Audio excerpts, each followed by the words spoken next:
ഒരു ഹദീസ് അബൂ ദാവൂദ് അദ്ദേഹത്തിന്റെ സുനനിൽ ഉദ്ധരിച്ചിട്ടുള്ള ഹദീസ് ഞാൻ വായിക്കാം. അൻ ജാബിർ ഇബ്നു അബ്ദില്ലാഹ് റളിയല്ലാഹു തആല അൻഹുമാ ഖാൽ ഖറജ്നാ ഫീ സഫർ. ജാബിർ ഇബ്നു അബ്ദുള്ളയിൽ നിന്നുള്ള റിവായത്ത്, ഞങ്ങളൊരു യാത്ര പുറപ്പെട്ടു. ഫഅസാബ റജുലൻ മിന്നാ ഹജർ. ഒരു യുദ്ധത്തിന് വേണ്ടി പോകുന്ന യാത്രക്കിടയിൽ ഞങ്ങളോടൊപ്പം ഉണ്ടായിരുന്ന ഒരാളുടെ തലയിൽ ഒരു കല്ല് കൊണ്ടു. ഫശജ്ജഹു ഫീ റഅസിഹി. അത് അദ്ദേഹത്തിന്റെ തലയിൽ ഡീപ്പായിട്ടുള്ള ആഴമേറിയൊരു മുറിവുണ്ടാക്കി. സുമ്മ ഹതലം. അങ്ങനെ ആ രാത്രി അദ്ദേഹം ഉറങ്ങുമ്പോൾ അദ്ദേഹത്തിന് സ്വപ്നസ്ഖലനമുണ്ടായി. ഫസഅല അസ്ഹാബഹു. അങ്ങനെ നേരം പുലരുമ്പോൾ സുബ്ഹിന്റെ നേരത്ത് അയാൾ തന്റെ കൂടെയുള്ളവരോട് ചോദിച്ചു. ഫഖാല ഹൽ തജിദൂന ലി റുഖ്സത്തൻ ഫിത്തയമ്മും. നല്ല തണുപ്പുള്ള ദിവസമാണ്.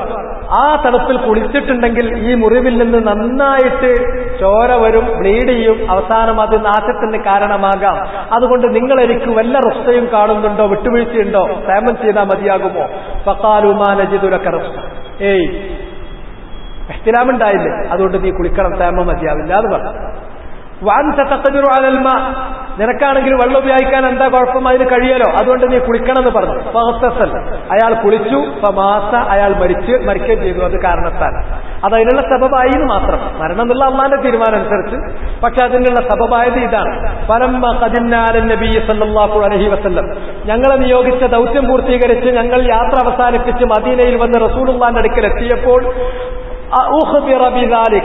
ഇങ്ങനെയുള്ള ഈ സംഭവത്തെക്കുറിച്ച് റസൂലുള്ളാഹിനെ പറഞ്ഞു കേൾപ്പിച്ചപ്പോൾ ഫഖാൽ. റസൂലുള്ള പറഞ്ഞത് ഖതലൂഹു ഖതലഹുമുല്ലാഹ്. കുളിക്കണം, തയമ്മം ചെയ്താൽ പോരാ എന്ന് ഫത്വ നൽകിയ ആളുകൾ അദ്ദേഹത്തെ കൊന്നുകളഞ്ഞു. അദ്ദേഹത്തിന്റെ കൊലക്ക് കാരണക്കാരായി അള്ളാഹുവിന്റെ കോപം അവരിലുണ്ടായിരിക്കും. അലാ സഅലു ഇദാ ലം യഅലമു. അവർക്ക് ആ വിഷയത്തിന്റെ നിജസ്ഥിതി അറിയില്ലെങ്കിൽ അവർ ചോദിക്കുകയല്ലേ ചെയ്യേണ്ടിയിരുന്നത്? ഫഇന്നമാ ശിഫാഉൽ അയ്യി അസ്സുആൽ. അറിവില്ലായ്മക്കുള്ള പരിഹാരം അറിവുള്ളവരോട് ചോദിക്കൽ മാത്രമല്ലേ, അല്ലാതെ സ്വന്തമായിട്ട് അറിയാത്ത കാര്യത്തിൽ ഫത്വ നൽകലാണോ? ഈ ഹദീസ് ഇത്രയും ഭാഗം സഹീഹാണ്. അബൂദാവൂദിന്റെ റിവായത്തിൽ കുറച്ചുകൂടി തുടരുന്നുണ്ട്. അത് ഞാനിവിടെ വായിക്കണം എന്തിനാന്ന് ചോദിച്ചാൽ, ഇന്നൊരു സമയത്ത് ഞാനിവിടുന്ന് പോകുമ്പോൾ ഈ ഹദീസ് വേറെ എവിടെയെങ്കിലും കേൾക്കുമ്പോൾ സഹിയാണ് സുബൈർ പറഞ്ഞിട്ടുണ്ടായിരുന്നു. അപ്പൊ ഇതിന്റെ ബാക്കി ഭാഗം കൂടി സഹിയാണ്, നിങ്ങൾ തെറ്റിദ്ധരിക്കാതിരിക്കാൻ വേണ്ടിയാണ്. ഇന്നമാ കാന യക്ഫീഹി അൻ യതയമ്മം. അയാൾക്ക് തയമ്മം ചെയ്താൽ മതിയായിരുന്നു. വയഅ്സുറ ഔ യഅ്സിദ് ശക്ക മൂസ അലാ ജർഹിഹി ഖിർഖ. അയാളുടെ റാവിൽ ഹദീസ് ഉദ്ധരിക്കുന്ന റാവിമാരിലായ ഒരാൾ മൂസ, അദ്ദേഹത്തിന് സംശയം വന്നു. അയാൾ പ്രയോഗിച്ചത് ഒന്നുകിൽ ആ മുറിവിന്റെ മേൽ വെച്ച് കെട്ടാൻ മതിയായിരുന്നു, എന്നിട്ട് സുമ്മ യംസഹ അലൈഹ, അതിന്റെ മുകളിൽ തടവിയാൽ മതിയായിരുന്നു. വയഗ്സില സായിറ ജസദിഹി, എന്നിട്ട് മുറിവിന്റെ മേലിൽ തടവ്, ബാക്കിയുള്ള ഭാഗത്തൊക്കെ അദ്ദേഹം കഴുകുകയും ചെയ്യേണ്ടത്. അങ്ങനെയാണെങ്കിൽ ഇപ്പൊ എന്താ പറഞ്ഞത്? ഒരു മുറിവുണ്ടെങ്കിൽ മുറിവുള്ള ഭാഗത്ത് നമ്മൾ ബാൻഡേജ് ഇട്ടു, ആ ഭാഗത്തൊന്ന് തടവി, ബാക്കിയുള്ള ഭാഗം നമ്മൾ കഴുകി, എന്നിട്ടൊന്ന് തയമ്മം ചെയ്തു. ഇത് ഈ ഹദീസിന്റെ ബാക്കി ഭാഗമാണ്. അത്രയും ഭാഗം സഹീഹായിട്ടില്ല. എന്നാൽ അതിന്റെ ആദ്യ ഭാഗം, ഞാൻ പറഞ്ഞ ഭാഗം വരെയുള്ളത് മറ്റ് റിവായത്തുകളും കൂടി വന്നിട്ടുള്ളതിനാൽ സഹീഹാണ്. അങ്ങനെയുള്ള സന്ദർഭത്തിൽ വെച്ച് കെട്ടിയതിന്റെ മുകളിൽ തടവുക എന്നുള്ളത് ഹദീസ് കൊണ്ട് സ്ഥിരപ്പെട്ടിട്ടില്ല. അങ്ങനത്തെ സന്ദർഭത്തിൽ തയമ്മും മതിയാകുന്നതാണ്. അതാണ് അതിന്റെ മസ്അല. അതിലുള്ള ഹദീസ് അവിടെയാണ്. മദാഹിബിൽ വ്യത്യസ്തമായ ഖൗലുണ്ട്. മദ്ഹബിന്റെ ആളുകൾ അത് ബാൻഡേജ് ഇട്ടിട്ട് അതിന്റെ മുകളിൽ തടവിയാൽ മതി എന്ന് പറയുന്ന മദ്ഹബ് ഇമാം അബൂ ഹനീഫന്റെ ഇമാം ഷാഫിയുടെ മദ്ഹബിൽ വെച്ച് കെട്ടിയതിന്റെ മുകളിൽ തടവാം എന്നുള്ള ഖൗലുണ്ട്. അതുപോലെ അഹ്മദ് ബിൻ ഹംബലിന്റെ മദ്ഹബിലെ ഒരു ഖൗലും അങ്ങനെയാണ്. പക്ഷേ വലാ യുസാനിദുഹു അൽ ഹദീസ്, ഹദീസ് അതിനെ സപ്പോർട്ട് ചെയ്യുന്നില്ല. അതുകൊണ്ട് തന്നെ അഹ്ലുൽ ഹദീസിൽ പെട്ടിട്ടുള്ള ഫുഖഹാക്കൾ അവർ പറയുന്നത് ഇങ്ങനത്തെ അവസ്ഥയിൽ തയമ്മം ചെയ്താൽ മതി, ബാൻഡേജ് ഇട്ടിട്ട് അതിന്റെ മുകളിൽ തടവുക എന്നുള്ള രീതി ഇല്ല എന്നുള്ളതാണ്. പക്ഷെ നമ്മളെ സംബന്ധിച്ചിടത്തോളം മഹല്ലു ഷാഹിദ്, ഞാൻ ഈ സംഭവം കൊണ്ടുവന്നത്, ഇങ്ങനെ ഒരു ചോദിച്ചാൽ അസാഹിറിൽപ്പെട്ട ഒരാൾ എന്ത് ചെയ്യണം? ലാ അദ്രി, എനിക്കറിയില്ല എന്ന് പറഞ്ഞിട്ട് ഒഴിഞ്ഞു പോകാൻ ചെയ്യേണ്ടത്. അല്ലാതെ ചോദിച്ചതിന് മുഴുവൻ ഉത്തരം പറയാ, എന്നിട്ട് ആളുകൾക്ക് വഴി ക്ലിയറാക്കി കൊടുക്കുക, അയാൾ നരകത്തിലേക്ക് പോകുക എന്നുള്ളതല്ല. ഇവിടെ നബി സല്ലല്ലാഹു അലൈഹി വസല്ലം ആരെക്കുറിച്ചാ പറയുന്നത് നിങ്ങൾ ശ്രദ്ധിക്കണം. റസൂലുള്ള യുദ്ധത്തിന് പറഞ്ഞയച്ചിട്ടുള്ള സഹാബിമാര് സൂക്ഷ്മത പുലർത്താതെ ഒരു ഫത്വ കൊടുത്തപ്പോൾ അതിനെക്കുറിച്ചാണ് ഖതലൂഹു ഖതലഹുമുല്ലാഹ്. അവര് സൂക്ഷ്മതല്ലാതെ ആ കാര്യത്തെക്കുറിച്ച് വ്യക്തമായ ഒരു രേഖയില്ലാതെ അവര് ഫത്വ കൊടുത്തു, അത് അയാളുടെ മരണത്തിന് കാരണമായി, അതിനാൽ അള്ളാഹുവിന്റെ കോപം അവരുടെ മേലുണ്ടായിരിക്കും എന്ന് പറഞ്ഞു. അങ്ങനെ ഏതെങ്കിലും ഒരു വിഷയത്തിൽ അറിയില്ലെങ്കിൽ അതിനുള്ള പരിഹാരം ഇന്നമാ ശിഫാഉൽ അയ്യി സുആൽ, അറിയാത്ത കാര്യം അറിവുള്ളവരോട് നിങ്ങൾ ചോദിക്കൂ, ഇതാണ് അതിനുള്ള പരിഹാരം. അതുകൊണ്ട് ചോദിച്ചതിന് മുഴുവനും എന്താകരുത്, ഉത്തരം പറയാൻ വേണ്ടിയിട്ട് നമ്മൾ നടക്കരുത്. ഒരു കാര്യം കൂടി, ഒന്നുകൂടെ ഒരു വിശദീകരണം കൂടി കിട്ടേണ്ട ഒരു കാര്യമുണ്ട്. ഇനി നമ്മുടെ മുമ്പാകെ രണ്ട് തരത്തിലുള്ള ഉലമാക്കളുണ്ട്, കിബാറുണ്ട്, സിഗാറുണ്ട്. അങ്ങനെയാണെങ്കിൽ നമ്മൾ എന്ത് ചെയ്യണം? കിബാറിനെ തന്നെ മുന്തിക്കണം, അതിലാണ് ഖൈറും ബർക്കത്തും ഉള്ളത് എന്ന് പറഞ്ഞിട്ടുണ്ട്. ആ ഖൈറും ബർക്കത്തും ഉണ്ട് എന്ന് പറഞ്ഞിട്ടുള്ളത് അതിന്റെ ഒരു പ്രായോഗിക രീതി അതുകൂടി നമ്മൾ മനസ്സിലാക്കേണ്ടതുണ്ട്. ആ പ്രായോഗിക രീതിയാണ്,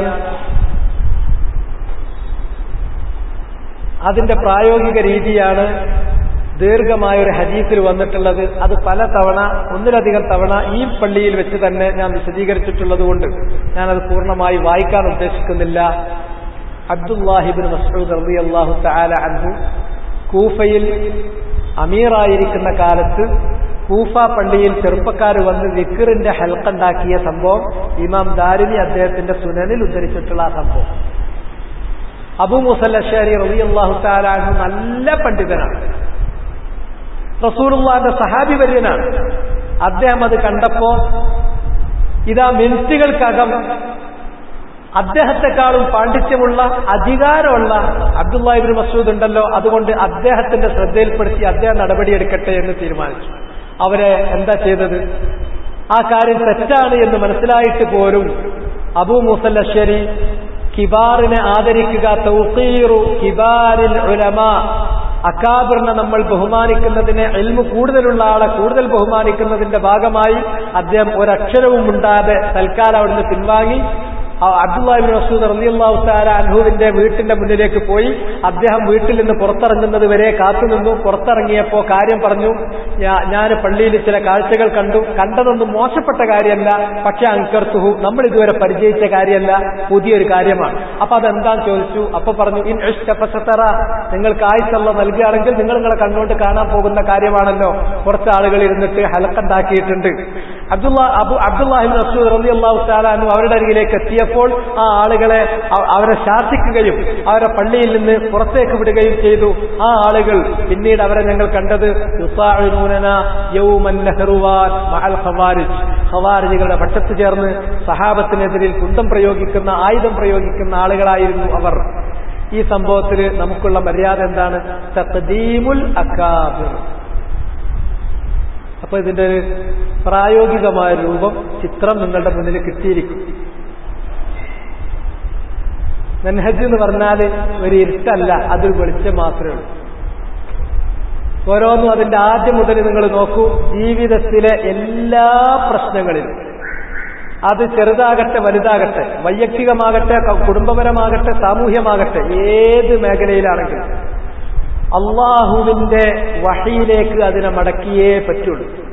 അള്ളാന്റെ വഹി ആ വിഷയത്തിൽ എന്ത് തീരുമാനമാണോ നൽകിയത് അത് നിരാകരിക്കരുത്, അതിനെ നമ്മുടെ സൗകര്യത്തിനനുസരിച്ച് ടെസ്റ്റ് ചെയ്യാൻ മുതിരരുത്.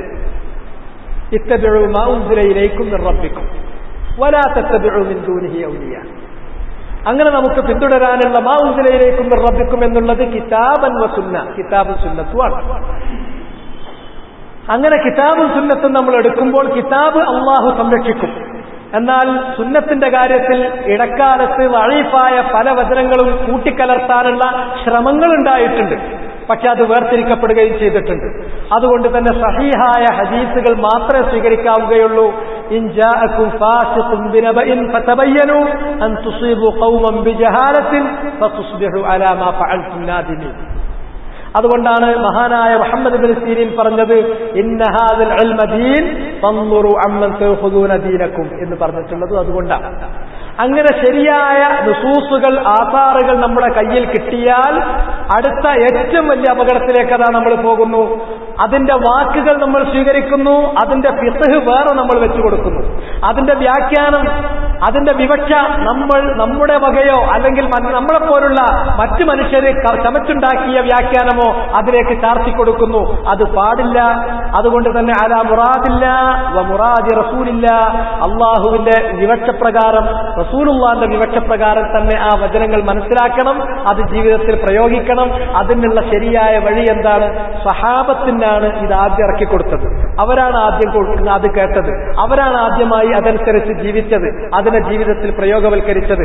അതുകൊണ്ട് അവർ മനസ്സിലാക്കിയ രൂപത്തിൽ മാത്രം മനസ്സിലാക്കുക. അതുകൊണ്ടാണ് ഫൈൻ ആമനൂ ബിമിസ്ലി മാ ആമൻതും ഫഖദ് ഇഹ്തദൗ ആമൻതും ബിഹി ഫഖദ് ഇഹ്തദൗ. ജസാകുമുല്ലാഹു ഖൈർ. അതല്ല നിങ്ങൾ അതിൽ നിന്ന് ചിന്തിരിയാണെങ്കിൽ ഫഇന്നമാ ഹും ഫീ ശിഖാഖ് ഫസയക്ഫീകഹുമുല്ലാഹ്. അതുകൊണ്ടാണ് അഹ്മദ് ബിൻ ഹംബൽ അഹ്ലുസുന്നത്തും അല്ലാത്തവരും വേർതിരിയുന്ന ഫൈസൽ വൽ ഫാരിഖ് ബൈന സുന്നത്തി വഗൈരി സുന്ന ഉസൂലു സുന്നത്തി ഇൻദനാ അത്തമസ്സുകു ബിമാ കാന അലൈഹി അസ്ഹാബു മുഹമ്മദിൻ സ്വല്ലല്ലാഹു അലൈഹി വസല്ലം വൽ ഇഖ്തിദാഉ ബിഹിം എന്ന അദ്ദേഹത്തിന്റെ ഉസൂലു സുന്ന തുടങ്ങിയത് തന്നെ ഈ വരി പറഞ്ഞുകൊണ്ടാണ്. അത് സഹാബത്ത് മനസ്സിലാക്കിയ മാതിരി മനസ്സിലാക്കിയിട്ടില്ലെങ്കിൽ ഹലാക്കിലേക്കാണ് നമ്മൾ പോകുക. ഹലാക്ക് ഉമ്മത്തി ഫിൽ കിതാബി വന്നവൻ. എന്താണ് ആ നാശം എന്ന് ചോദിച്ചപ്പോൾ റസൂലുള്ളാഹി പറഞ്ഞു, ഖൗമുൻ യതഅല്ലമൂനൽ ഖുർആന വയതഅവ്വലൂനഹു അലാ ഗൈരി മാ അൻസലല്ലാഹു അസ്സ വജൽ. അള്ളാഹു ഏതൊരർത്ഥത്തിലും വിവക്ഷയുമാണോ ഈ ആയത്തിറക്കിയത്, ആ അർത്ഥവും വിവക്ഷയും മാറ്റി വേറെ അർത്ഥവും വിവക്ഷയും അതിന് കൊടുക്കലാണ് ഖുർആൻ കൊണ്ട് നശിക്കുക എന്ന് പറഞ്ഞതിന്റെ അർത്ഥം. അതാണ് ഇന്ന് ലോകത്തുള്ള മുസ്ലിമീങ്ങളിൽ ഈ 72 കച്ചിന്റെ സ്വഭാവം. അതാണ് അവർ കിതാബും സുന്നത്തും പിടിക്കാത്തതല്ല. കിതാബിനും സുന്നത്തിനും യതഅവ്വലൂനഹു അലാ ഗൈരി മാ അൻസലല്ലാഹു അസ്സ വജൽ. അതുകൊണ്ട് അത് ഒഴിവാക്കാൻ വേണ്ടി സഹാബത്തിന്റെ ഫഹ്മ് അനുസരിച്ച് തന്നെ നീങ്ങണം. അതുകൊണ്ട് തന്നെ ആരാണ് നേരെ സ്വർഗത്തിലേക്ക് പോകുക എന്നുള്ളത് റസൂലുള്ളാഹി പറഞ്ഞു അൽ ജമാഅത്താണ്. അൽ ജമാഅത്ത് എന്ന് പറഞ്ഞാൽ മാ അന അലൈഹി വ അസ്ഹാബി. അത് ഇമാം ഇബ്നു മാജന്റെ റിവായത്ത് ഞാൻ നിങ്ങളെ കേൾപ്പിച്ചിട്ടുള്ളതാണ്. ഇത്രയുമായി കഴിഞ്ഞാൽ ഇനി ഖുർആനും സുന്നത്തും നമ്മളിങ്ങനെ വലത്തുവടത്തും വെക്കുക. ശരി, നമ്മളത് ഗവേഷണം നടത്തുക. ഗവേഷണമല്ല, സുആലേ, ഗവേഷണമല്ല, സുആൽ, ചോദ്യം മാത്രമേ ഉള്ളൂ. ആരോട് ചോദിക്കണം? നമ്മൾ ഒന്നാം തലമുറക്കാരാണെങ്കിൽ റസൂലുള്ളാഹിനോട് ചോദിക്കണം. രണ്ടാം തലമുറക്കാരാണെങ്കിൽ ഒന്നാം തലമുറക്കാരോട് ചോദിക്കണം. മൂന്നാം തലമുറക്കാരാണെങ്കിൽ രണ്ടാം തലമുറക്കാരോട് ചോദിക്കണം. നാലാം തലമുറക്കാരാണെങ്കിൽ മൂന്നാം തലമുറക്കാരോട് ചോദിക്കണം. അതല്ല അതിന് ശേഷം വരുന്ന ആൾക്കാരാണെങ്കിലോ യഹ്മിലു ഹാദൽ ഇൽമ മിൻ കുല്ലി ഹലഫിൻ ഉദൂലുകളായിട്ടുള്ള ഉലമാക്കളെ അല്ലാഹ് ഈ കാര്യത്തിന് വേണ്ടി നമുക്ക് നിശ്ചയിച്ചു തന്നിട്ടുണ്ട്. അവരോടാണ് ചോദിക്കേണ്ടത്. അവരെങ്ങനെ നമ്മൾ തിരിച്ചറിയാം? അവർക്ക് നോക്കിയാൽ തിരിച്ചറിയുന്ന ലക്ഷണങ്ങളുണ്ട്. ആ ഔസാഫുകൾ പറഞ്ഞു തന്നു. യൻഫൂന അൻഹു തഹരീഫൽ ഗാലീൻ വതഅ്വീലൽ ജാഹിലീൻ വൻതിഹാലൽ മുബ്തിലീൻ. അങ്ങനെയുള്ള ഉദൂലുകളായ ഉലമാക്കളോടാണ് നിങ്ങൾ ചോദിക്കേണ്ടത്. അങ്ങനെ അപ്പൊ ആരോടൊക്കെ എങ്ങനെയൊക്കെ ചോദിക്കണം? നമ്മുടെ മുന്നിൽ വരുന്ന പ്രശ്നങ്ങളെ രണ്ട് കോളത്തിൽ നമുക്ക് വേർതിരിക്കാൻ പറ്റും. ഒന്ന് മസായിൽ മുഖററ, മറ്റൊന്ന് നവാസിൽ മുദ്ലഹിമ്മ. മസായിലുകളാണെങ്കിൽ നമുക്ക് അഹ്ലുൽ ഇൽമിൽ പെട്ടിട്ടുള്ള ശരിയായ മൻഹജ് അനുസരിച്ച് പോകുന്ന ഏത് ആലിമിനോടും ചോദിക്കാം. കാരണം അത് തഖ്രീർ ചെയ്യപ്പെട്ടതാണ്, അതിന്മേൽ അമല് കഴിഞ്ഞു പോയിട്ടുള്ളതാണ്, അവ്യക്തതകൾ ഇല്ലാത്തതാണ്. അതിന്റെ ഹുക്മ് പറയാൻ പറ്റുന്ന, വിധി പറയാൻ പറ്റുന്ന, അതിന്റെ ദലീൽ നമ്മെ ബോധ്യപ്പെടുത്താൻ കഴിയുന്ന ഏതൊരാലിമിനോടും നിങ്ങൾക്ക് ചോദിക്കാം അഹ്ലു സുന്നത്തിൽപ്പെട്ട. എന്നാൽ നവാസിലുകളാണെങ്കിൽ പ്രത്യേക കൽപ്പന ഖുർആനിലുണ്ട്. അത് കിബാറിലേക്ക്, അഖസ്സായ ഉലമാക്കളിലേക്ക്, ഉലുൽ അംറിലേക്ക് മാത്രമേ അത് മടക്കാൻ പാടുള്ളൂ. ഇനി ഉലുൽ അംറിൽ പെട്ടിട്ടുള്ള അഖസ്സായ കിബാറുമുണ്ട്, അതുപോലെ തന്നെ മറ്റുള്ളവരുമുണ്ട്. നമ്മുടെ അടുക്കൽ ചെറിയ മസലയാണ്. എന്നിരുന്നാൽ പോലും രണ്ടു കൂട്ടരും നമുക്ക് ലഭ്യമാണെങ്കിൽ തഖ്ദീമുൽ അകാബിർ, അകാബിറിന് നമ്മൾ മുൻഗണന കൊടുക്കണം. അതിനുള്ള തെളിവ് ഇബ്നു അബ്ബാസിൽ നിന്നുള്ള റിവായത്ത് ഞാൻ നിങ്ങളോട് കേൾപ്പിച്ചു. അൽ ബറകത്തു മഅ അകാബിരിക്കും. അതുപോലെ തന്നെ ഇബ്നു മസ്ഊദിന്റെ അസർ നിങ്ങൾ കേൾപ്പിച്ചു. നിങ്ങൾ അകാബിറിൽ നിന്ന് ഇൽമെടുക്കുന്നിടത്തോളം, ഉമനാക്കളിൽ നിന്ന്, ഉലമാക്കളിൽ നിന്ന്, അകാബിറിൽ നിന്ന് ഇൽമു സ്വീകരിക്കുന്ന കാലം അത്രയും നിങ്ങൾ ഖൈറിലാണ്. അല്ല, നിങ്ങൾ അസാഹിറിലേക്ക് പോകാൻ തുടങ്ങിയാൽ ഹലക്കു, അവർ നശിച്ചു എന്നാണ്. അതുപോലെ തന്നെ അകാബിറിനെ മുന്തിക്കുന്നതിനുള്ള ഏറ്റവും നല്ല പ്രായോഗികമായ ഉദാഹരണമാണ് ഇബ്നു മസ്ഊദിന്റെ തീർപ്പിന് വേണ്ടി അബൂ മൂസ അശ്ശരി കാത്തുനിന്നത് കൂഫ പള്ളിയിലുണ്ടായ ഹൽഖയുടെ കാര്യത്തിൽ. എന്നാൽ ചോദിക്കാൻ പാടില്ലാത്തൊരു കൂട്ടരുണ്ട്. അതാരാണ്? അവരാണ് അസാഗിർ. ആരാണ് അസാഗിർ? അവരുടെ ലക്ഷണം പറഞ്ഞു. ഒന്ന് ഹുദസാഉൽ അസ്നാൻ, രണ്ട് സുഫഹാഉൽ അഹ്ലാം, യഖൂലൂന മിൻ കലാമി ഖൈരിൽ ബരിയ യംറുഖൂന മിൻ അദ്ദീൻ കമാ യംറുഖു അസ്സഹ്മു മിൻ അർറമിയ വലാ യതജാവസു ഈമാനുഹും ഹനാജിറഹും. അങ്ങനെയുള്ള വിഭാഗമാണ് അസാഗിർ. അവരെ ഇബ്നുൽ മുബാറക് ഒന്നുകൂടി നമുക്ക് ചൂണ്ടിക്കാണിച്ചു തന്നു. അഹ്ലുൽ ലഹ്വാഇ വൽ ബിദ്അ, അവരോട് ചോദിക്കരുത്. ചോദിച്ചാൽ അത് ഖിയാമത്ത് നാളിന്റെ ലക്ഷണമാണ്, ജനങ്ങളുടെ നാശത്തിന്റെ തുടക്കമാണ് എന്ന് മാത്രമല്ല, ഇനി ഏതെങ്കിലും ഒരാൾ എന്നോട് ചോദിച്ചിട്ടല്ലേ ഞാൻ പറഞ്ഞത് എന്ന ന്യായത്തിൽ പറയാനും അത്തരക്കാരോട് ചോദിക്കാനും പറ്റൂല. അങ്ങനെ ഏതെങ്കിലും ഒരു കാര്യത്തിൽ നമുക്ക് വ്യക്തത അല്ലെങ്കിൽ ആര് ചോദിച്ചാലും ലാ അദ്രി, നമ്മൾ നമ്മളെ അപകടപ്പെടുത്തിയിട്ട് വേറൊരാളുടെ വഴി ക്ലിയറാക്കി കൊടുക്കാൻ പോകേണ്ട കാര്യമില്ല. അതുകൊണ്ടാണ് സഹാബത്തിൽപ്പെട്ട ചില ആളുകൾ സൂക്ഷ്മതയില്ലാതെ കൃത്യമായി അവർക്ക് രേഖ വരാത്തൊരു വിഷയത്തിൽ അവര് തയമ്മം ചെയ്താൽ മതിയാവില്ല, കുളിക്കുക തന്നെ വേണമെന്ന് പറഞ്ഞ സന്ദർഭത്തെക്കുറിച്ച് റസൂലുള്ളാഹി പറഞ്ഞത് ഖതലൂഹു ഖതലഹുമുല്ലാഹ്. ഇപ്പൊ എങ്ങനെയാണ് ദീൻ എടുക്കേണ്ടത് എന്നുള്ളത് ഒരു പിടുത്തം കിട്ടിയാലോ? കിട്ടിയിരിക്കുന്നു ഞാൻ കരുതുന്നുണ്ട്. ഇതാണ് തരീഖത്തുൽ ഇസ്തിദ്ലാൽ ഇൻദ അഹ്ലി സുന്നത്തി വൽ ജമാഅ. അഹ്ലു സുന്നത്തി വൽ ജമാഅത്ത് ദീനിന്റെ കാര്യത്തിൽ ദലീൽ നോക്കുന്നത് ഈ പറഞ്ഞ വഴിയിലൂടെ, ഈ സ്റ്റെപ്പുകളിലൂടെ. അതിൽ ഗവേഷണമല്ല, അതിൽ സുആലേ ഉള്ളൂ. എല്ലാരോടും ചോദിക്കാൻ പറ്റൂല, അസാഗറിനോട് ചോദിക്കാനേ പറ്റൂല. മുഖററത്തായ മസായിലാണെങ്കിൽ അത് അഹ്ലുൽ ഇൽമിനോട് ചോദിക്കാം. നവാസിലാണെങ്കിൽ അത് കിബാറിനോട് മാത്രമേ ചോദിക്കാൻ പാടുള്ളൂ. അല്ലാത്ത മുഖററത്തായ മസായിൽ ചോദിക്കാൻ രണ്ട് തരത്തിലുള്ള ആൾക്കാരും നമുക്ക് ലഭ്യമാണെങ്കിൽ ഫതഖദീമുൽ അകാബിരി ഖൈർ, അകാബിറിനെ മുന്തിക്കലാണ്, അവരുടെ കൂടെയാണ് ഖൈറുള്ളത്. എന്നാൽ അസാഗിറിലേക്ക് എപ്പോഴെങ്കിലും പോയാൽ അവർ ഹവയുടെ ആളുകളാണ്, വിദേഹത്തിന്റെ ആളുകളാണ്. അസാഗിർ അവർ ഹുദസാഉൽ അസ്നാനാണ്, സുഫഹാഉൽ അഹ്ലാമാണ്. അവരോട് ചോദിച്ചാൽ ഇന്ന മിൻ അശ്റാത്തിസ് സഅത്തി അൻ യുൽതമസൽ ഇൽമു ഇൻദൽ അസാഗിർ. ഇതാണ് ഈ വിഷയത്തിലുള്ളത്. ഇനി ഒരു കാര്യം കൂടി,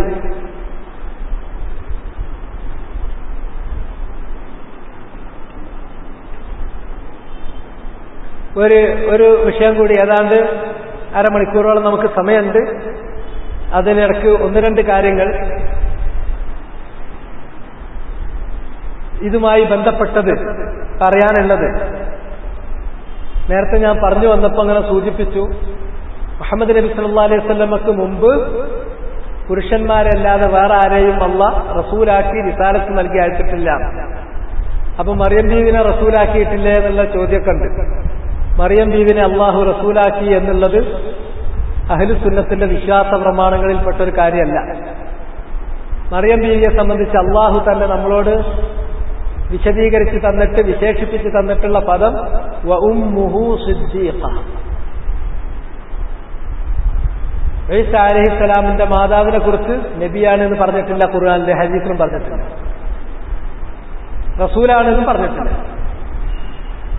എന്താ നിങ്ങൾക്ക് പറയാവുന്ന വാക്ക്? അള്ളാഹ് പറഞ്ഞു വ ഉമ്മുഹു സിദ്ദീഖ. ഈസ ഇബ്നു മറിയം അലൈഹിസ്സലാമിന്റെ മാതാവായ മറിയം ബിൻത് ഇമ്രാൻ സിദ്ദീഖത്താണ്. അവിടെ പറഞ്ഞു നിന്നാ മതി. അതിന്റെ അപ്പുറത്തേക്ക് പിന്നെ നമ്മൾ നബി ആക്കാൻ മുതിരുന്നത് നേരത്തെ പറഞ്ഞതുപോലെ അസാഗിറിന്റെ പണിയാണ്. അവര് അള്ളാഹ് പറഞ്ഞതിന്റെ അപ്പുറത്തേക്ക് പോകാനാണ് എപ്പോഴും അവരുടെ ടെൻഡൻസി ഉണ്ടാകുക. തഖ്ദീമുൻ ബൈന യദൈല്ലാഹി വറസൂലിഹി. അതിന് നമ്മൾ മുതിരേണ്ട ഒരു കാര്യമല്ല. ആരാണ് മറിയം എന്ന് ചോദിച്ചാൽ ഒറ്റ ഉത്തരം സിദ്ദീഖ. എവിടുന്ന കിട്ടിയത്? ഖാല അല്ലാഹ്. നബിയല്ലേ? പറഞ്ഞിട്ടില്ല. അല്ല നബിയാണ്, എന്നാ പറഞ്ഞു കാട്ടിക്കൊണ്ട കാട്ടിത്തരാൻ കഴിയില്ല. ഇങ്ങനെ വെളുപ്പും കറുപ്പും അല്ലാതെ ഒരു ഗ്രേ സോണിൽ നിങ്ങൾ ഒരിക്കലും നിൽക്കേണ്ട കാര്യമില്ല. പറയേണ്ടത് എന്താണോ അത് അള്ളാഹ് പഠിപ്പിച്ചു തന്നിരിക്കും. അള്ളാഹ് മിണ്ടിയിട്ടില്ലാത്തൊരു കാര്യത്തിൽ നിങ്ങൾ മിണ്ടാതിരുന്നാൽ മതി. എന്തിനാ അപകടപ്പെടുത്തുന്നത്? ഞാൻ നേരത്തെ പറഞ്ഞു, 2 ജീവിതം അള്ളാഹ് നമുക്ക് തരൂല, ഒറ്റ ജീവിതം. അതിൽ നമ്മൾ ജയിച്ചവര് തോറ്റു. അതുകൊണ്ട് ഇതിലൊരു പരീക്ഷണം നടത്തി നോക്കി തോൽക്കുകയാണെങ്കിൽ അടുത്തിരി നമുക്ക് പിടിക്കാനോ എന്ന് വിചാരിക്കണ്ട. ഇത് ദീനാണ്, അപകടപ്പെടുത്താൻ നടക്കരുത്. അത്ര അതിന് പറയാനുണ്ട്. രണ്ടാമത്തെ ഒരു കാര്യം, ഇസ്തിംബാത്തിന്റെ ഒരു കാര്യം ഇടക്ക് വന്നുപോയി. ഇസ്തിംബാത്തിന്റെ കാര്യം, നവാസിലുകൾ സംഭവിക്കുമ്പോൾ ഉലുൽ അംറിലേക്ക് മടക്കണം. അങ്ങനെയാണെങ്കിൽ അവരുടെ കൂട്ടത്തിൽ നിന്നും ഇസ്തിംബാത്ത് ചെയ്യാൻ കഴിയുന്ന ആളുകൾ അതിന്റെ നിജസ്ഥിതി പുറത്തു കൊണ്ടുവരും. ആരാണത് ചെയ്യേണ്ടത്? ഇവിടെ ഏത് വിഷയം വന്നാലും ഉടനെ തന്നെ നമ്മൾ ആളുകളെ വേർതിരിച്ചെടുക്കുന്നത് പ്രസംഗം നോക്കിയിട്ടാണ്. നന്നായി പ്രസംഗിക്കുന്ന ഒരാളാണെങ്കിൽ വലിയ വലിയ പ്രശ്നങ്ങൾ വരുമ്പോൾ അയാളോട് ചോദിക്കും. അയാളുടെ ഒരു യുക്തിചിന്ത അനുസരിച്ചിട്ടൊരു ഉത്തരം പറയാൻ അയാളോട്ട് മടിക്കൂല. മറിച്ച് ഇസ്തിംബാത്ത് ചെയ്യാൻ കുറെ നിബന്ധനകളുണ്ട്. ആ ഇസ്തിംബാത്തിന്റെ ഇജ്തിഹാദിന്റെ ആലാത്തുകൾ ഒരുമിച്ച് കിട്ടിയിട്ടുള്ള പൂർത്തീകരിച്ചിട്ടുള്ള ആളുകൾ അവരെ അതിന് മുതിരാൻ പാടുള്ളൂ. അതുകൊണ്ടാണ് നവാസിലുകളിൽ ഇസ്തിംബാത്ത് ഇജ്തിഹാദ് ആവശ്യമായി വരും എന്നതുകൊണ്ടാണ് സാധാരണ അഹ്ലുൽ ഇൽമിലേക്ക് പോലും അത് മടക്കരുത്. അത് അഹസ്സായ ഉലമാക്കളിലേക്ക്, കിബാറിലേക്ക് അത് മടക്കണം എന്ന് പറഞ്ഞിട്ടുണ്ട്. അതിന് ഒരുപാട് കാര്യങ്ങളുണ്ട്. ഇസ്തിംബാത്ത് ചെയ്യാന്ന് പറഞ്ഞാൽ അത്ര ചില്ലറ സംഗതിയൊന്നുമല്ല. ഖുർആൻ അത് നന്നായിട്ട് അറിയണം. ഖുർആൻ നന്നായിട്ട് അറിയണം. ഖുർആൻ അറിയാന്ന് പറഞ്ഞാൽ അത് മനഃപ്പാഠം വേണം, അതിന്റെ മഅന അറിയണം, അതിന്റെ സബബുൻ നുസൂൽ അറിയണം, അതിലെ നാസിഖ് മൻസൂഖ് അറിയണം, അതിലെ മുത്ലഖ് മുഖയ്യദ് അറിയണം, അതിലെ ആം ഖാസ് അറിയണം. ഇങ്ങനെയുള്ള എല്ലാ കാര്യങ്ങളും അതുമായി ബന്ധപ്പെട്ട ഖുർആനുമായി ബന്ധപ്പെട്ട കാര്യങ്ങൾ അറിയണം. ഇല്ലെങ്കിൽ ഒരാളെ സംബന്ധിച്ചിടത്തോളം ഖുർആനിന്റെ ഒരു ഭാഗത്ത് വന്ന അത് മാത്രം പിടിക്കും, മറ്റൊരാൾ കാണൂല. അതുപോലെ തന്നെ ആമായ ഒരു വിധി ഉണ്ടെങ്കിൽ ഖാസായ വിധി അപ്പുറത്തുണ്ടാകും, ഖാസയാൾ നോക്കൂല. ഇങ്ങനെ അബദ്ധത്തിൽപ്പെടും. അതുകൊണ്ട് ഇത്തരത്തിലുള്ള എല്ലാ ഖുർആനുമായി ബന്ധപ്പെട്ട എല്ലാ ഉസൂലിയായിട്ടുള്ള ഇൽമും അയാൾക്ക് വേണം. ഹദീസിലേക്കും അതുപോലെ തന്നെ. ഹദീസിലേക്ക് വന്നാൽ ഹദീസിന്റെ സിഹത്ത് നോക്കാൻ അയാൾക്ക് പറ്റണം. ഇസ്നാദ് മനസ്സിലാക്കി അതിലുള്ള മോശമായ സനദേതാണ്, ശരിയായ സനദേതാണ് എന്ന് വേർതിരിക്കാൻ സാധിക്കണം. അതുപോലെ തന്നെ അതിന്റെ മത്ന് നോക്കിയിട്ട് അതിന്റെ ദിലാലത്ത്, അതിലെന്തെങ്കിലും സംശയങ്ങളുണ്ടോ, അത് വാളിഹാണോ അല്ലേ, ആ കാര്യങ്ങൾ വേർതിരിക്കാൻ പറ്റണം. അതുപോലെ തന്നെ ഇത് ഖുർആനുമായിട്ട് എങ്ങനെയാണ്, അതിനെ ഖുർആനിന്റെ ഏതെങ്കിലും വചനങ്ങളുമായിട്ടുള്ള വ്യാഖ്യാനമാണോ, ആണെങ്കിൽ അത് എങ്ങനെയൊക്കെ നിലകൊള്ളുന്നു എന്നുള്ള ഖുർആനുമായിട്ടുള്ള അതിന്റെ പൊസിഷൻ അത് കൃത്യമായി മനസ്സിലാക്കാൻ പറ്റണം. അതുപോലെ തന്നെ ഇതിന്റെ നുസൂലിന്റെ കാലഘട്ടങ്ങൾ മനസ്സിലാക്കാൻ സാധിക്കണം. പിന്നെ സഹാബത്ത് ഈ വചനങ്ങളെ എങ്ങനെ കണ്ടു, എങ്ങനെ തത്ബീഖ് ചെയ്തു, അതാണ് എല്ലാ വിഷയത്തിലുമുള്ള ഫാരിഖും ഫൈസലും, അത് കണ്ടെത്താൻ സാധിക്കണം. ഇങ്ങനെ തുടങ്ങിയിട്ടുള്ള ആലാത്തുകൾ, പിന്നെ ഉസൂല്, എല്ലാ ഉസൂലുകളും, ഭാഷ അടക്കമുള്ള ഉസൂലുകൾ, അതും തിരിയണം. ഇതൊക്കെ തിരിയുന്ന ആളുകളാണ്. അവരാണ് ഇത്തരം കാര്യങ്ങൾ അവർ തന്നെ എന്താ ചെയ്യേണ്ടത്, അവർ തന്നെ സഹാബത്ത് ചെയ്ത കാര്യ ചെയ്യേണ്ടത്.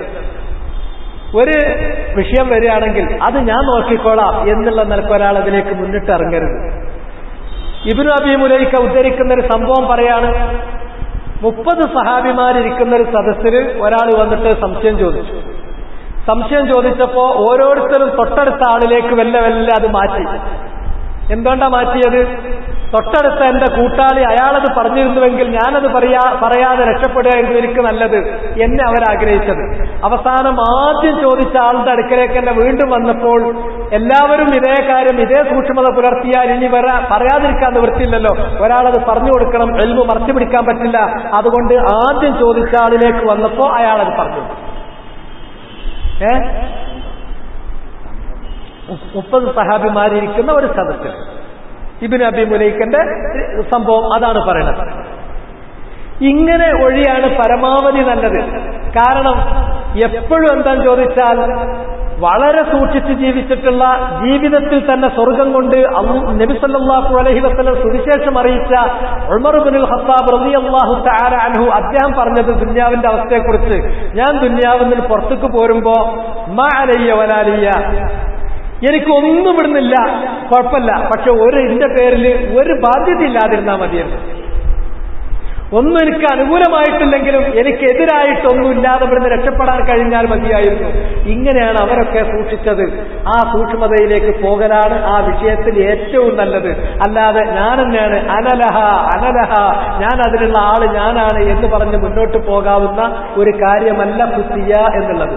ഇമാം മാലിക് അദ്ദേഹത്തോട് ചോദിക്കുന്ന ചോദ്യത്തിൽ ഭൂരിഭാഗം ചോദ്യങ്ങൾക്കും كان رحمه الله ما يجيب على كثير من المسائل المطروحة عنده. അദ്ദേഹത്തിന്റെ മുന്നിൽ അവതരിപ്പിക്കുന്ന ചോദ്യങ്ങളിൽ ഒട്ടുമിക്ക ചോദ്യങ്ങളും ലാ അദരി എന്ന് മാത്രമാണ് പറഞ്ഞുകൊണ്ടിരുന്നത്. ഇതാണ് അതിന്റെ വിഷയം.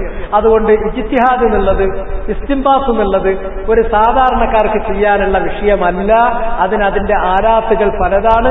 അത് പൂർണ്ണമായി കിട്ടിയാൽ തന്നെ അതിന് തന്നെക്കാൾ യോഗ്യനായ മറ്റൊരാളുണ്ടെങ്കിൽ അയാൾ അത് ചെയ്യട്ടെ എന്ന് വിചാരിക്കലാണ് ഖൈർ.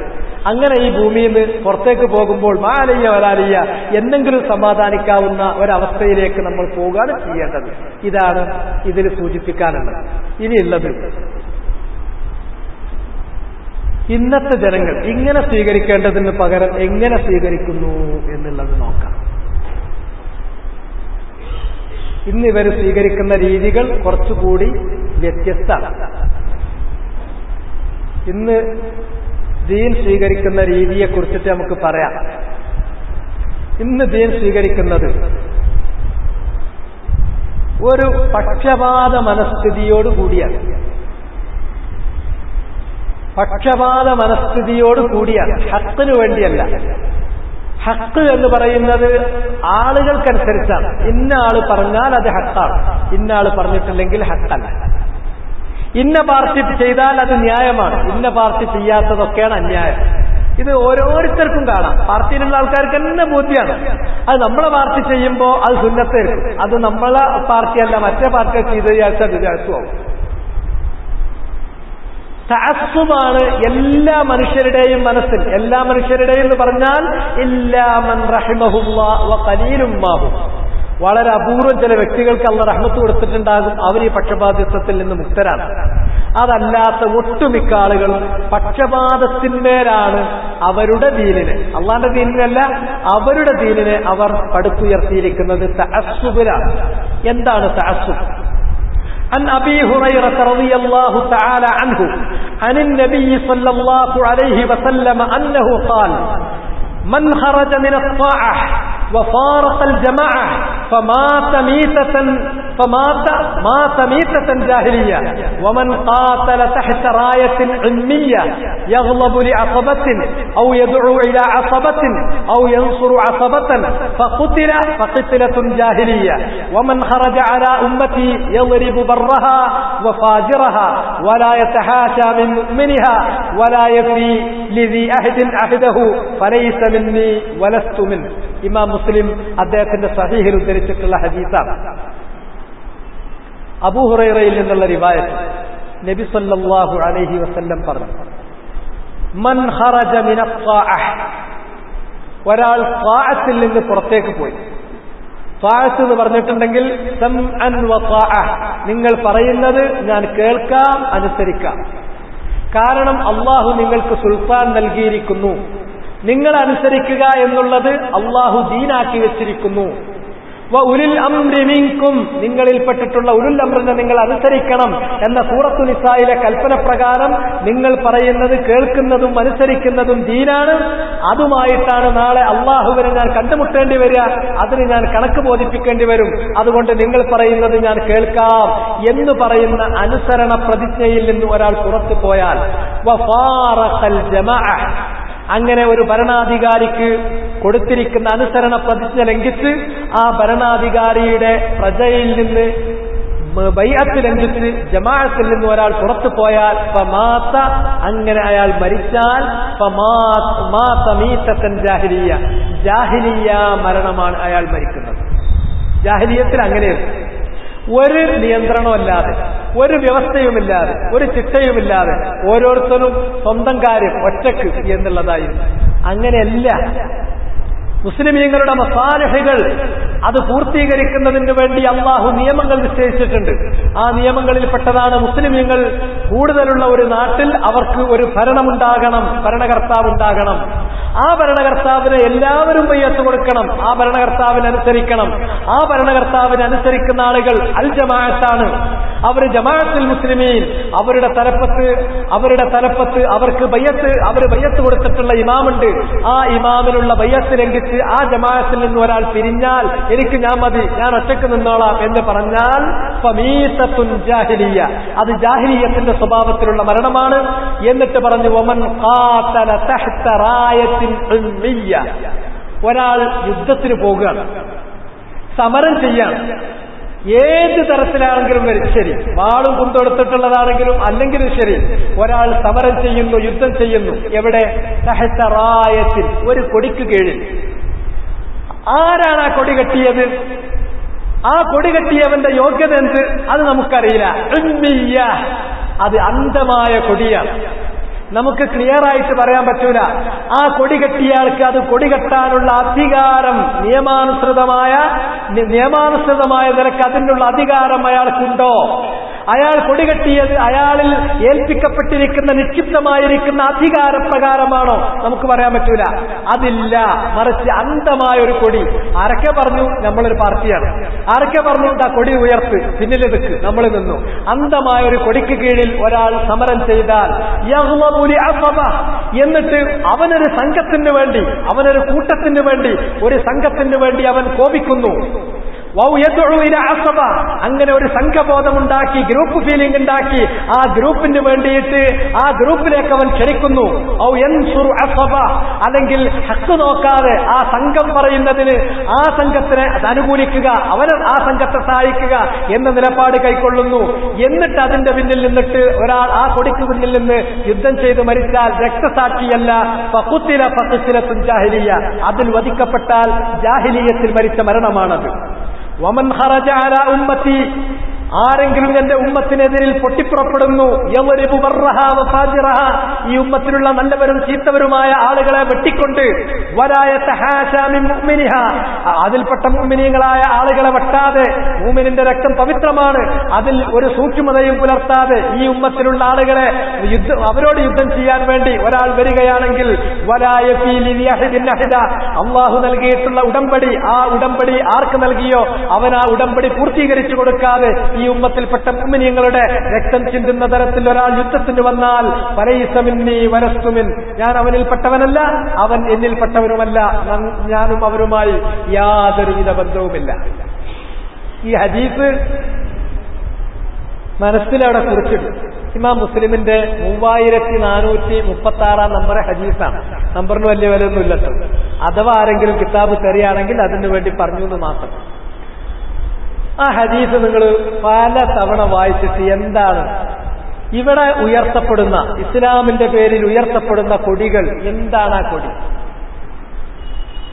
അത് റായത്തുൻ ഉൽമിയ്യത്താണോ അല്ലേ എന്നുള്ളത് നിങ്ങളൊന്ന് വിലയിരുത്തി. ആർക്കാണ് കൊടി കെട്ടാൻ അനുവാദമുള്ളത്? ആർക്കാണ് യുദ്ധത്തിന് പുറപ്പെടാൻ ആളുകളെ ആഹ്വാനം ചെയ്യാൻ അധികാരമുള്ളത്? ആർക്കാണ് അങ്ങനെ പുറപ്പെടുന്ന ആളുകൾക്ക് ഒരു അമീറിനെ, സൈന്യാധിപനെ നിശ്ചയിക്കാൻ അധികാരമുള്ളത്? ആർക്കാണ് അങ്ങനെ ഒരു കൊടി പിടിച്ചുകൊണ്ട് ആ കൊടിക്ക് കീഴിൽ ആളുകളെ യുദ്ധത്തിന് അണിനിരത്താൻ പറ്റുക? അത് മിനൽ മസാലിഹിൽ മുഹവ്വലതി ലിർറാഇ ദൂന റഇയ്യ, അത് റാഇ ഭരണാധികാരിക്ക് മാത്രം അവകാശപ്പെട്ടിട്ടുള്ള അധികാരങ്ങളിൽപ്പെട്ടതാണ്. അല്ലാത്തൊരു സാധാരണക്കാരന് ഇങ്ങനെ ഒരു അധികാരമില്ല. ഇത് ഫൗളാണ്. അങ്ങനെ ഒരു ഫൗള ദീനുൽ ഇസ്ലാമിലില്ല. ജനങ്ങളെ യുദ്ധത്തിനിറങ്ങി എന്ന് ആഹ്വാനം ചെയ്യണമെങ്കിൽ അതൊരു ഭരണാധികാരിക്കേ ചെയ്യാൻ പറ്റുള്ളൂ. ഭരണാധികാരിയുടെ അധികാരങ്ങളിൽപ്പെട്ടതാണ്. ഒരു സൈന്യാധിപനെ നിശ്ചയിച്ച് ഇയാളെ നിങ്ങളെ നയിക്കാൻ, ഈ സൈന്യത്തിന് നേതൃത്വം നൽകാൻ ഇയാളെ നിശ്ചയിച്ചിരിക്കുന്നു എന്ന് തഹ്വീൽ ചെയ്തു കൊടുക്കണമെങ്കിൽ അയാൾ ഹാക്കിമാകണം. ഒരു കൊടി, ഈ കൊടിയുമായിട്ട് നിങ്ങൾ ഈ കൊടിക്ക് കീഴിൽ അണിനിരന്ന് പോകൂ എന്നൊരു കൊടി അത് കെട്ടിക്കൊടുക്കണമെങ്കിൽ അതിന് ഭരണാധികാരിയാണ്. അങ്ങനെ നിയമാനുസൃതമായ രൂപത്തിൽ അധികാരത്തിൽ വന്ന് മുക്കനത്തുണ്ടായിട്ടുള്ള, എസ്റ്റാബ്ലിഷ് ചെയ്യപ്പെട്ടിട്ടുള്ള ഒരു റൂളർ, ഒരു ഭരണാധികാരി കെട്ടിക്കൊടുത്ത കൊടിയാണോ ആ ഭരണാധികാരിക്ക് അങ്ങനെയുള്ളൊരു ഭരണാധികാരി ഉള്ളിടത്താണ് നിങ്ങൾ താമസിക്കുന്നതെങ്കിൽ ആ ഭരണാധികാരിക്ക് ബയ്യത്ത് കൊടുക്കൽ നിങ്ങൾക്ക് നിർബന്ധമാണ്. ആ ഭരണാധികാരിക്ക് ബയ്യത്ത് കൊടുക്കാതെ മാറി നിന്നാൽ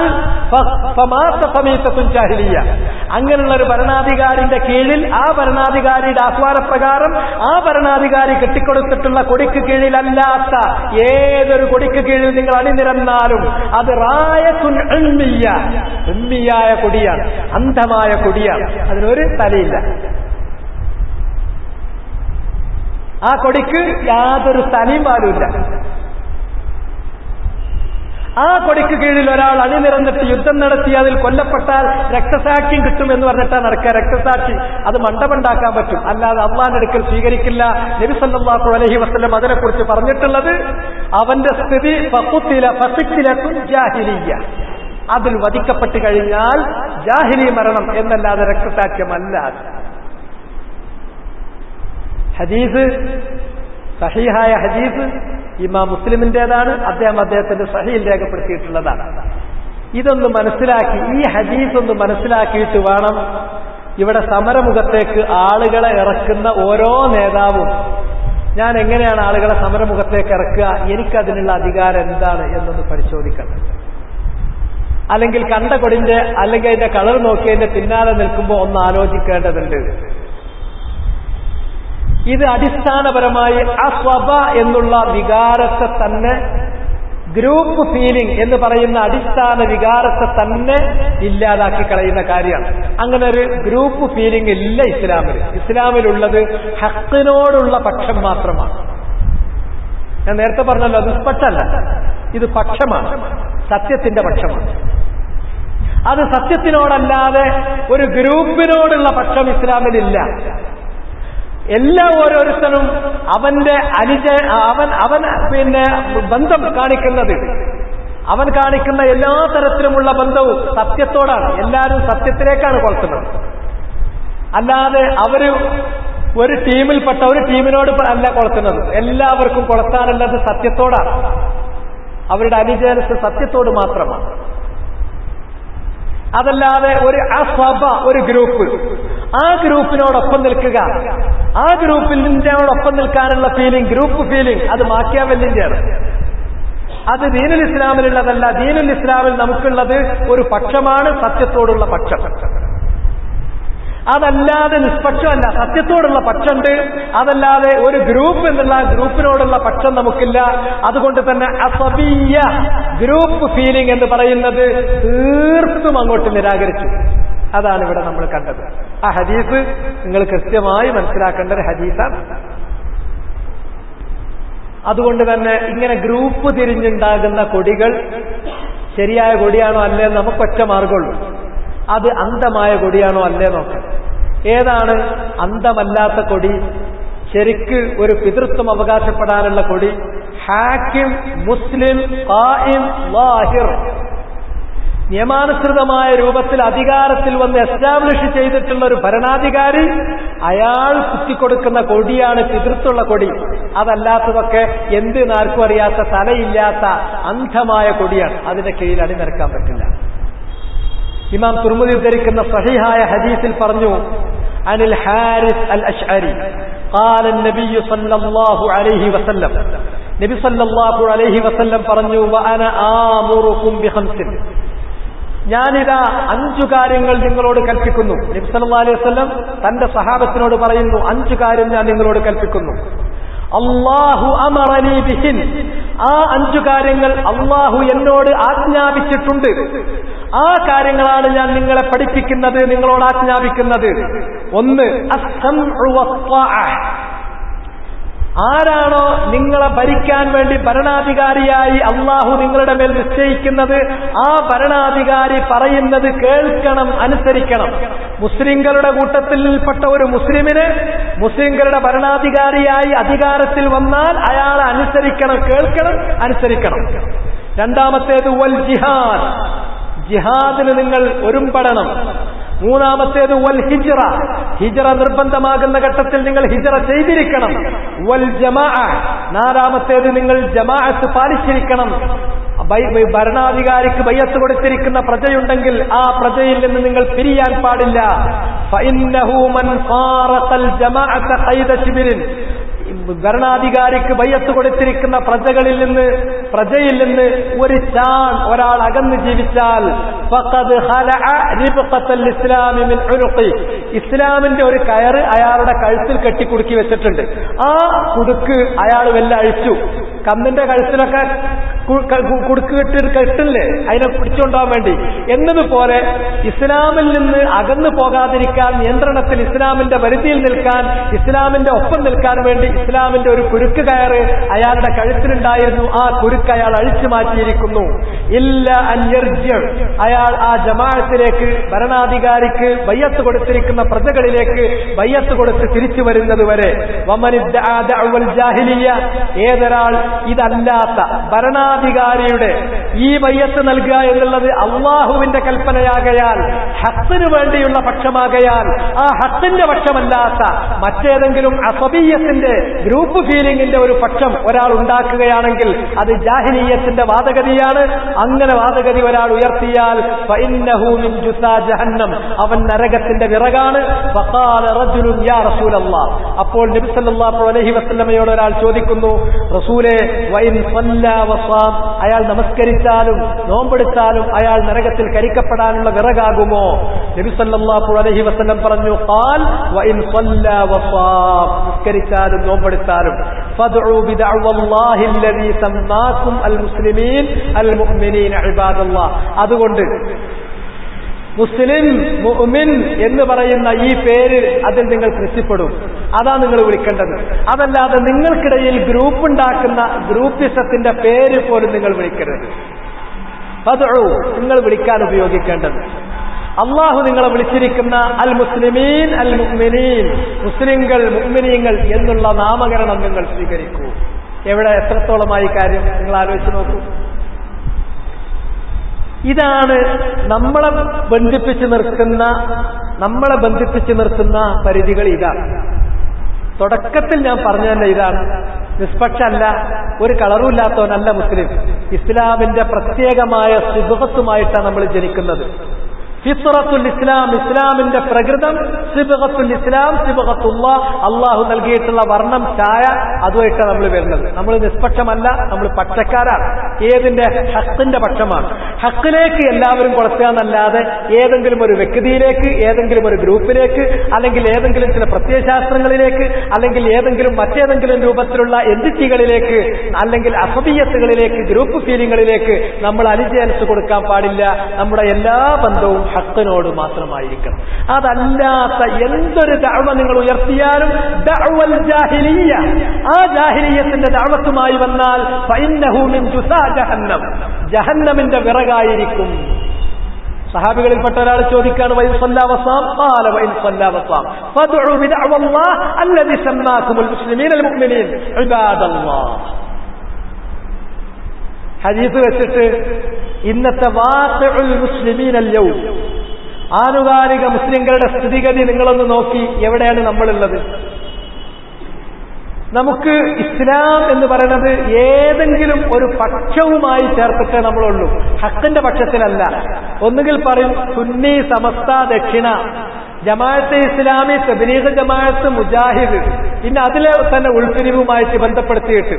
അതല്ലാത്ത അങ്ങനെയുള്ള ചില പ്രത്യേകമായ ഗ്രൂപ്പുകൾ, ആ ഗ്രൂപ്പിനോടുള്ള പക്ഷപാതങ്ങൾ, ഈ ഗ്രൂപ്പ് ഫീലിംഗുകൾ, ഇതല്ലാതെ ഹഖ് എന്നത് അല്ല.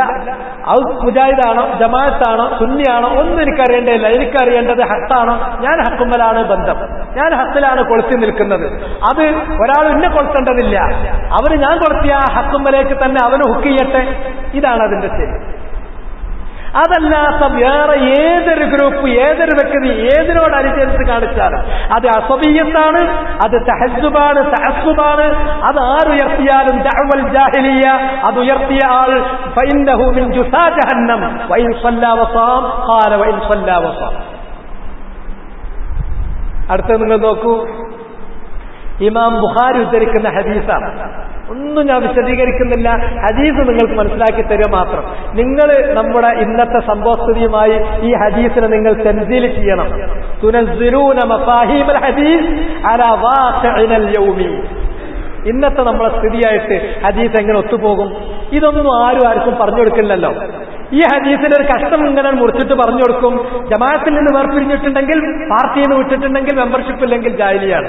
അതല്ല ഇതിന്റെ അർത്ഥം. ഹദീസ് മുഴുവൻ കേൾക്കുമ്പോൾ നമുക്ക് മനസ്സിലാവും ഹദീസിന്റെ അർത്ഥം മറിച്ചാണ്. عن أنس رضي الله تعالى عنه قال أنس بن مالك خادم رسول الله صلى الله عليه وسلم رواية ചെയ്യുന്ന ഹദീസ്, നബി സല്ലല്ലാഹു അലൈഹി വസല്ലമ പറഞ്ഞു, ഉൻസുർ അഖാക ളാലിമൻ ഔ മദ്ലൂമ, നീ നിന്റെ സഹോദരനെ സഹായിക്കണം. അവൻ ലാലിമാണെങ്കിലും സഹായിക്കണം, മദ്ലൂമാണെങ്കിലും സഹായിക്കണം. ലാലിം എന്ന് പറഞ്ഞ അക്രമം കാണിക്കുകയാണെങ്കിലും, മദ്ലൂം അക്രമത്തിനിരയാകുകയാണെങ്കിലും. ഇത് കേട്ടപ്പോൾ ഫഖാല റജുലുൻ, സഹാബത്തിൽപ്പെട്ട ഒരാൾ നബിയോട് ചോദിക്കുന്നു, യാ റസൂലല്ലാഹ് അൻസുറുഹു ഇദാ കാന മദ്ലൂമൻ, എന്റെ സഹോദരൻ അക്രമത്തിനിരയാവുകയാണെങ്കിൽ ഞാൻ അവനെ സഹായിക്കും, അതിന് സംശയമില്ല. എന്നാൽ അഫറഅയ്ത ഇദാ കാന ളാലിമൻ, എന്റെ സഹോദരൻ അവൻ അക്രമത്തിന് മുതിർന്ന് അക്രമിയാകുമ്പോൾ എങ്ങനെയാണ് ഞാൻ അവനെ സഹായിക്കുക? അൻസുറു, ഞാൻ അവനെ സഹായിക്കുകയോ? എങ്ങനെയാണ് അവൻ അക്രമം കാണിക്കുമ്പോൾ ഞാൻ അവനെ സഹായിക്കുക? ഖാൽ, അപ്പോൾ നബി സല്ലല്ലാഹു അലൈഹി വസല്ലമ പറഞ്ഞു, തഹ്ജുസുഹു ഔ തംനഉഹു മിനൽ ളുൽമി ഫഇന്ന ദാലിക നസ്റു, അവൻ ചെയ്യുന്ന അക്രമത്തിൽ നിന്ന് അവന്റെ കൈ പിടിച്ചു മാറ്റൂ, അവനെ നീ തടഞ്ഞു വെക്കൂ, അതാണ് അവന് ചെയ്യുന്ന സഹായം. ഇപ്പൊ എവിടെത്തി? ഇസ്ലാം അസബിയത്തിനെ മാറ്റിമറിച്ച് അതിനെ പുനർനിർവചിച്ചു.